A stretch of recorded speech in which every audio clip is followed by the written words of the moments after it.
For 18 years, people whispered that Alessandro Vitale had traded his legs for an empire. The story grew larger, with every retelling. Some claimed he had taken 3 bullets protecting his family. Others insisted he had survived an explosion that should have killed everyone inside the warehouse. The only detail everyone agreed upon was this: Alessandro Vitale had never stood again. Yet somehow, the wheelchair never made him smaller. It made him terrifying. From the highest floor of Vitale Tower, overlooking the Chicago skyline, the city's most feared Mafia boss ruled an organization that stretched from lakefront shipping terminals to luxury hotels, private security firms, and investment funds worth billions. He never raised his voice. He never needed to. When Alessandro quietly instructed a judge to reconsider a ruling, it happened. When corrupt businessmen ignored his warnings, their companies collapsed before the month ended. When rival crime families crossed invisible lines, entire organizations disappeared without anyone ever finding enough evidence to explain why. Federal investigators called him the Ghost King. His own captains called him something else: the man who never forgives. Every morning followed the same ritual. Dante Ferro, Alessandro's longtime chief of security, arrived precisely at 6:30. The mansion staff maintained complete silence while Alessandro transferred from his bed into the customized wheelchair that had become an extension of his body for nearly 2 decades. Physical therapists had come and gone. Neurologists had flown in from Europe. Experimental treatments had cost fortunes. Nothing changed. Eventually, everyone stopped asking whether Alessandro might recover, even Alessandro himself. The official medical reports were neatly organized inside a private archive: 34 surgeons, hundreds of examinations, thousands of pages, every conclusion identical. Permanent spinal paralysis. Case closed. That certainty remained untouched until one rainy Monday morning, when an exhausted woman pulled into the circular driveway of Vitale Manor, driving a 12-year-old minivan that coughed smoke every time she touched the brakes. Piper Sinclair stared through the windshield, gripping the steering wheel longer than necessary. She had almost turned the temporary assignment down. Almost. But overdue rent rarely cared about pride. Neither did grocery bills. In the back seat, her 7-year-old son Miles looked up from the paperback dinosaur book resting in his lap. "Mom?" Piper forced a smile. "I'll only be inside for a few hours today." "You promise?" "I promise." The lie tasted bitter. Temporary assignments had a way of becoming longer than agencies predicted, especially when wealthy clients demanded impossible schedules. She kissed Miles's forehead before her older sister, Colette, pulled alongside to take him for the day. Only after watching Miles safely leave did Piper finally step toward the mansion. The front entrance alone looked larger than the apartment building where she lived. 2 security officers examined her identification without smiling. Inside, polished marble reflected crystal chandeliers that probably cost more than her entire neighborhood. Piper barely noticed. She had worked inside expensive homes before. Money impressed other people. She was more interested in patience. Dante Ferro met her near the entrance, his expression carrying the permanent suspicion of someone who trusted almost no one. "You'll address him as Mr. Vitale." Piper nodded. "You won't ask personal questions." Another nod. "You'll follow existing rehabilitation protocols exactly." Piper smiled politely. "I usually follow the patient's condition before I follow paperwork." Dante frowned. "That's not how things work here." "We'll see." Dante already disliked her. They entered a private rehabilitation suite overlooking the lake. Large windows flooded the room with gray morning light. Alessandro Vitale sat near the window in his wheelchair, dressed impeccably despite the early hour. Dark hair silvered slightly at the temples. Sharp features carved into permanent, controlled indifference. He didn't look up when they entered. "This is a waste of everyone's time," he said flatly, not to Piper, but to Dante, as though she weren't in the room at all. "Send her back to the agency. Mr. Vitale, I've had 34 specialists. I don't need a 35th. Piper set her bag down without being invited to. "Then I'll be the 35th who tells you the truth instead of what your insurance company wants to hear." Alessandro finally turned his head to look at her. His eyes were dark, assessing, faintly amused despite himself. "And what truth is that?" "I haven't examined you yet." She crossed the room and knelt beside his chair without asking permission, something no one on his staff had done in 18 years.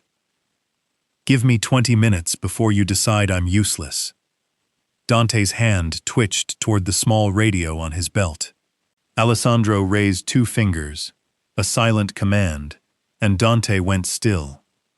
For the next 20 minutes, Piper worked methodically, testing reflexes, sensation, muscle tone along both legs, asking questions no other specialist had bothered asking in years, not about the accident itself, but about the small, forgettable details.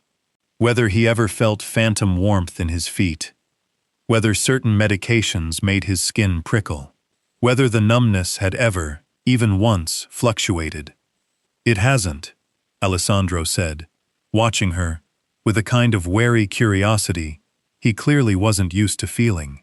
"It's been exactly the same for 18 years. "That's strange," Piper murmured, mostly to herself, pressing gently along his lower spine. "Strange how?" She looked up at him. True permanent spinal transection doesn't usually present with this pattern of reflex response. "You have some involuntary muscle activity in your left calf that shouldn't exist if the cord were fully severed." Alessandro's jaw tightened. "My surgeons confirmed complete transection 18 years ago." "Did you ever see the actual imaging yourself? Not the report."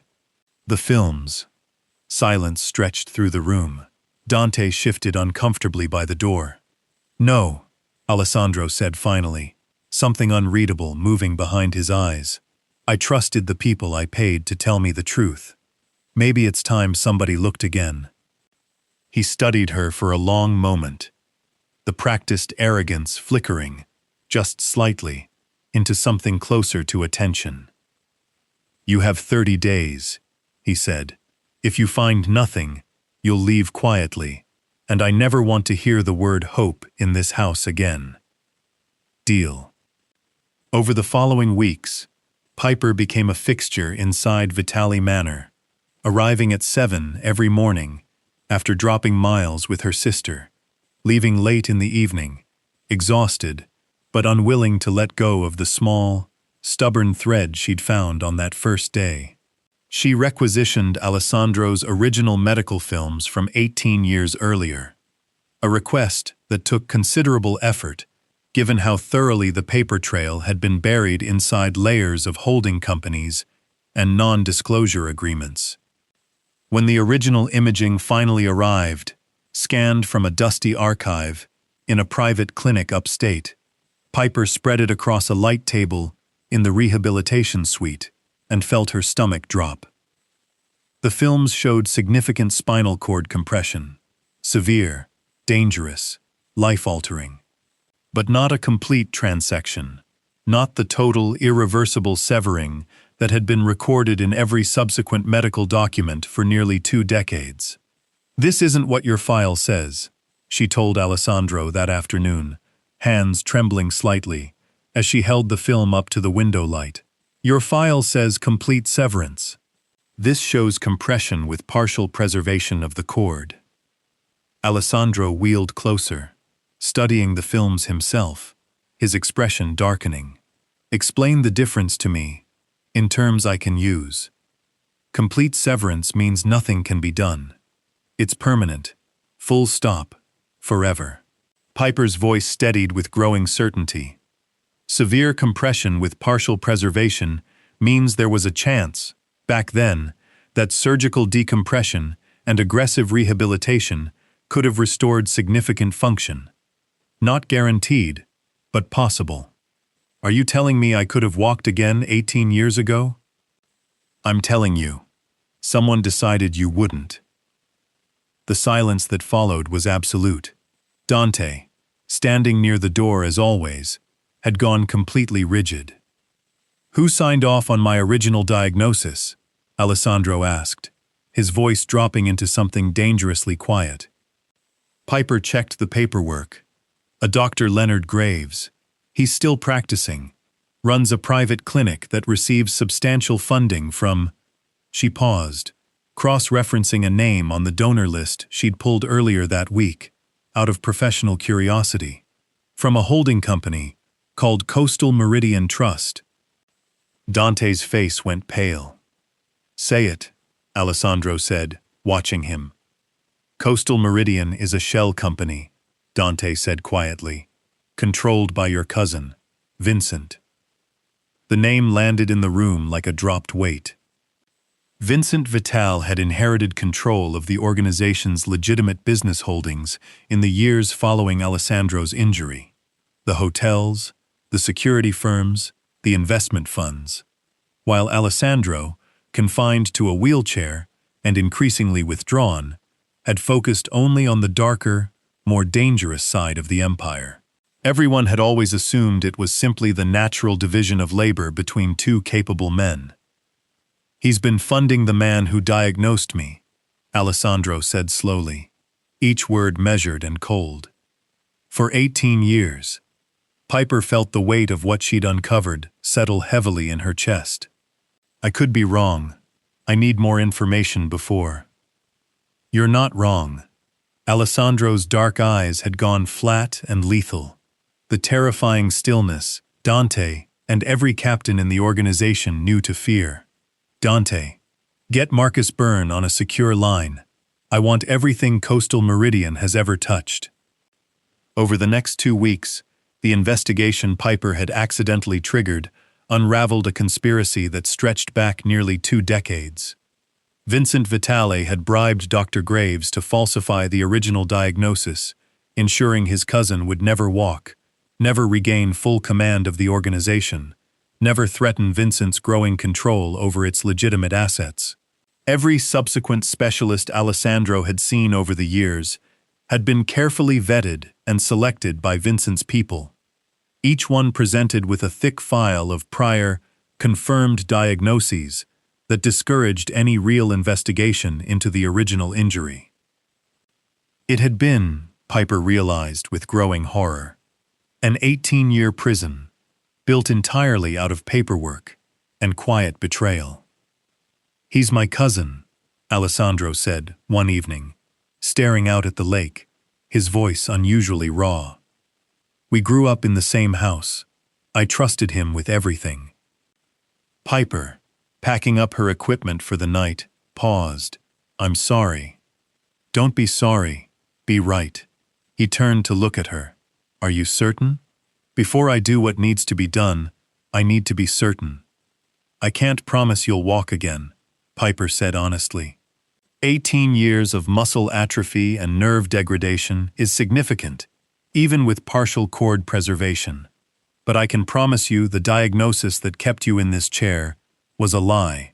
The rest is going to be work. Real work. Painful work. Something shifted in his face. Not hope exactly. Not yet. But the ghost of it. Cautious and unfamiliar. Then we start tomorrow, he said. The rehabilitation was brutal. Piper pushed him through exercises that left him exhausted and, on more than one occasion, furious, his temper flaring in ways that would have terrified any of his employees, but that Piper simply absorbed and redirected with unshakable calm. You're not my therapist, Alessandro snapped one afternoon, 3 months in, after a session that left him shaking with frustration over a leg lift he couldn't complete. You're a warden. Call me whatever helps you finish the set, Piper said, unbothered, counting down the final repetitions. I could have you removed from this house with one phone call. You could, you won't. He glared at her, breathing hard, sweat on his brow, and then, unexpectedly, let out a short, surprised laugh. You're the only person in this building who isn't afraid of me. Fear doesn't help nerve regeneration. Piper handed him a towel. Kindness does. So does consistency. So does someone telling you the truth even when you don't want to hear it. He looked at her for a long moment, something warm and unguarded, briefly crossing his features, before the familiar control settled back over him. Where did you learn to be so stubborn? Raising a kid alone teaches you fast. It was the first time either of them had mentioned Miles directly. Alessandro's expression shifted, curious, rather than dismissive. Tell me about him. Piper hesitated, unused to anyone at Vitale Manor, expressing interest in her life outside the rehabilitation suite. He's 7, loves dinosaurs and baseball, in that order. His father left before he was born. It's just us. That sounds difficult. It's honest work. She shrugged. He's the reason I get up every morning. He's the reason I took this job, even though it terrified me to leave him with my sister for so many hours. Alessandro nodded slowly. Bring him. Next week, if you're comfortable with it. Piper blinked, surprised. Are you sure? I have a lake view and an unreasonably large yard that nobody uses. It seems a waste. Miles arrived the following Saturday, wide-eyed and cautious, clutching his dinosaur book against his chest as he stepped into the mansion's grand foyer. Dante, stationed at the door as always, watched the boy with an expression that suggested he had genuinely no idea what to do with a child in the house. Alessandro wheeled out to meet them himself, and Miles, rather than showing the fear most adults displayed around the man, simply stared at the wheelchair with open, unfiltered curiosity. Does it go fast? Miles asked. Miles, Piper started, mortified. Alessandro held up a hand, the corner of his mouth twitching. Would you like to find out? What followed was an afternoon that no one inside Vitale Manor could have predicted. The most feared man in Chicago, racing a 7-year-old across the estate's back lawn in a motorized wheelchair. Dante, trailing behind with visible discomfort. Piper laughing harder than she had in years, watching a boy who'd never had a father figure, and a man who'd never had a reason to smile, find something unexpected in each other. Miles came back every weekend after that. 6 months into the rehabilitation, Alessandro managed his first independent step, gripping the parallel bars with white-knuckled determination, his legs shaking violently beneath him, sweat soaking through his shirt. Piper stood inches away, ready to catch him, though she didn't. One more. Piper, one more. He took it. His leg buckled at the end, and Piper caught him before he hit the floor, both of them breathing hard, his face inches from hers, something charged and unspoken passing between them that neither acknowledged out loud. Thank you, he said quietly. Don't thank me yet. We've got a long way to go. By the 10-month mark, Vincent Vitale's operation had been thoroughly, methodically dismantled. Alessandro moved with the same terrifying quiet efficiency in exposing his cousin's betrayal as he had once moved against any enemy of the organization, except this time, instead of violence, he used the truth. Federal investigators quietly fed the evidence Piper's discovery had unearthed, built a case against Dr. Graves and the shell companies funding him. Vincent, cornered by financial records he'd never expected anyone to examine, fled the country within weeks of the investigation going public, only to be extradited 8 months later. At the same time, Alessandro established the Vitale Foundation for Spinal Recovery, funding independent second opinion reviews for patients whose paralysis diagnoses had never been properly challenged.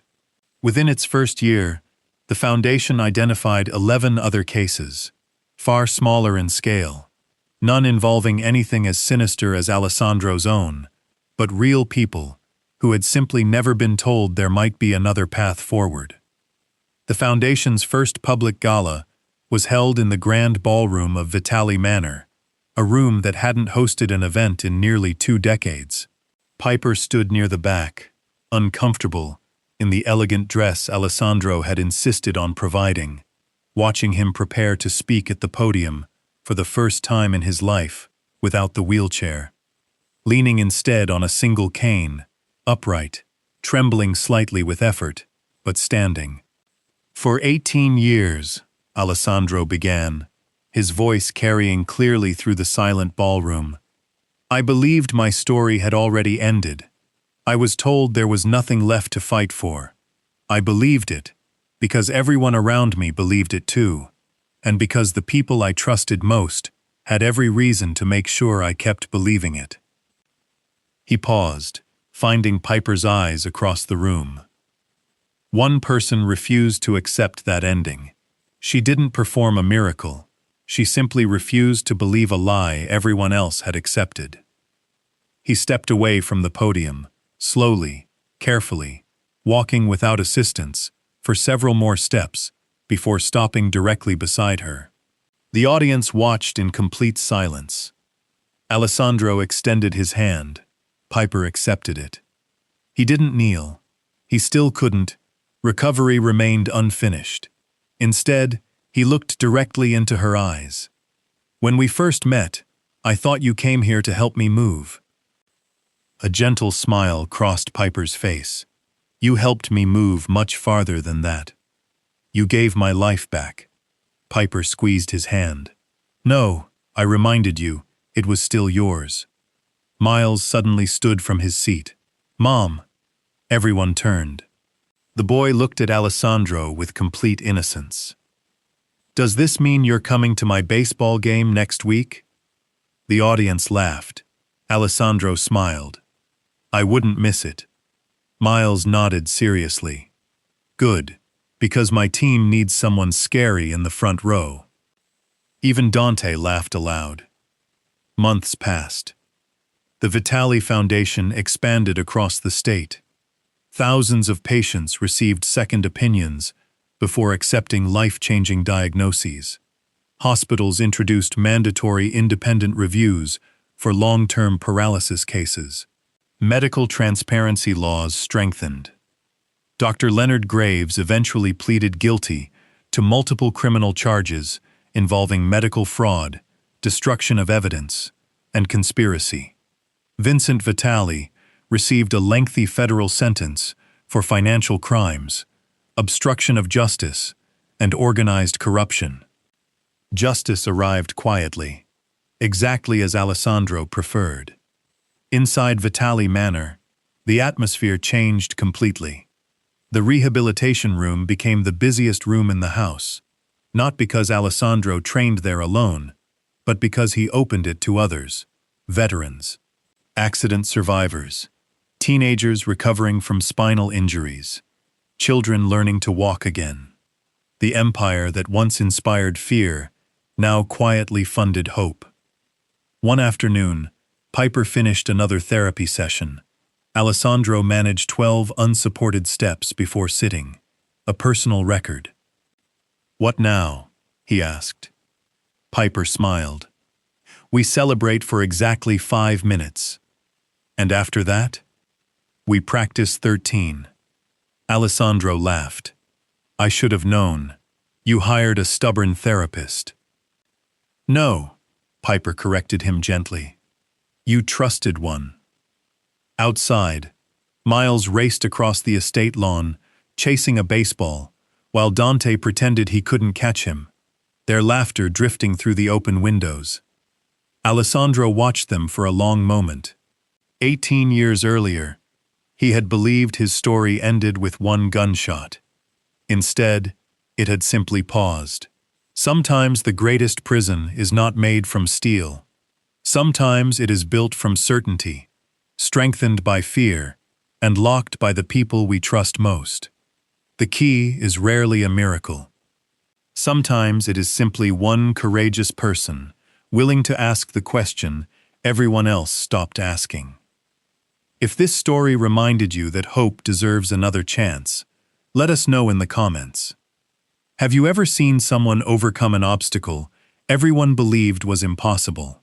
Don't forget to like this video, subscribe to the channel, and turn on notifications so you never miss another unforgettable journey of resilience, justice, and unexpected love. Because sometimes, the future begins the moment someone refuses to accept that your story is already over.